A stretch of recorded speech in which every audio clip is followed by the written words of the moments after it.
This is how mountains are made.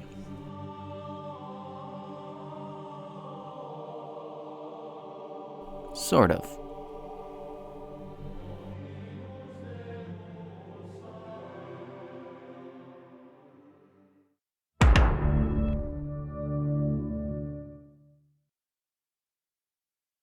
Welcome here to Ontario Curriculum, where we're focused on creating usable resources for your classroom so you can teach great lessons and still have the energy for the things that are most important to you. Starting today with...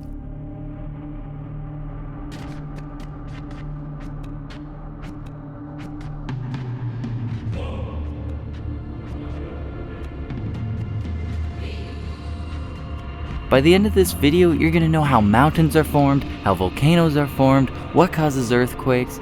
But to understand all of that, we first need to learn the single thing that's making all of this happen.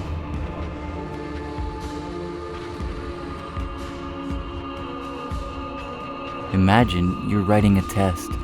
You're so confident about your answers. You know you are 100% correct.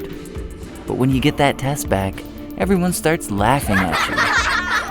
But what if you were the one who was right, all along? That's exactly how Alfred Wegener must have felt. In the early 1900s, he theorized that back in the day, way back in the day, all of the continents were attached in a supercontinent, which he called Pangaea.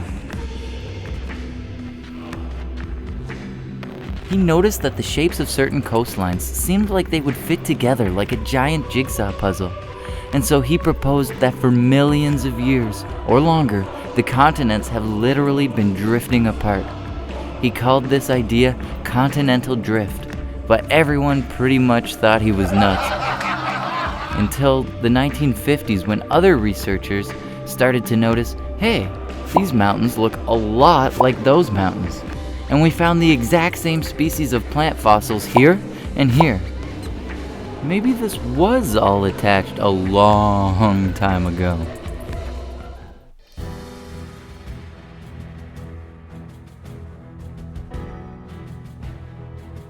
Today, we commonly accept this idea.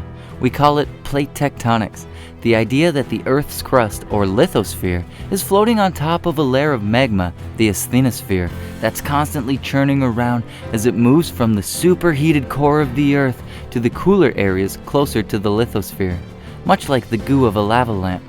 The crust of the Earth is divided into 7 major plates and a bunch of minor ones. And all that churning magma underneath causes them to slowly shift and move and knock into each other.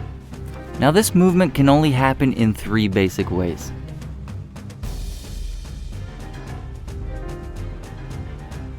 Two plates can crash into each other, just like the car example we saw earlier.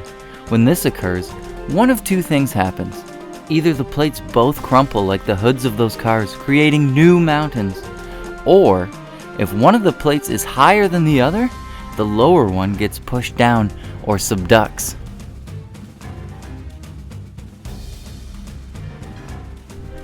As this happens, carbon from the lower plate burns up and returns to the surface of the Earth.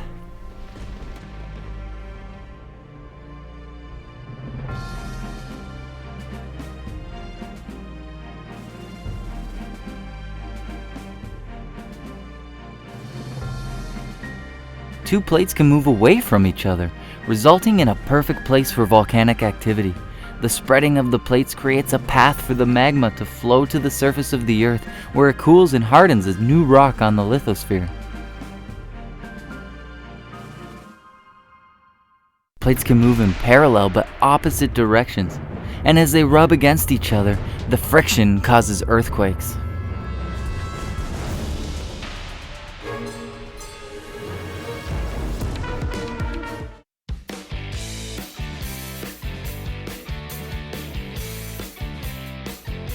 And we could go much deeper into any of these concepts, but now you know the basic idea of plate tectonics. And if you're in grade 7 in Ontario, this is pretty much everything you need to understand on the topic to be successful in your geography unit this year. A shout out to our man, Alfred Wegener, who literally transformed the way we understand the Earth. If you're a teacher and you found this video useful, remember to subscribe so you don't miss new content for your classroom. Like this awesome idea for students to organize their learning that can be applied to pretty much any subject and any grade.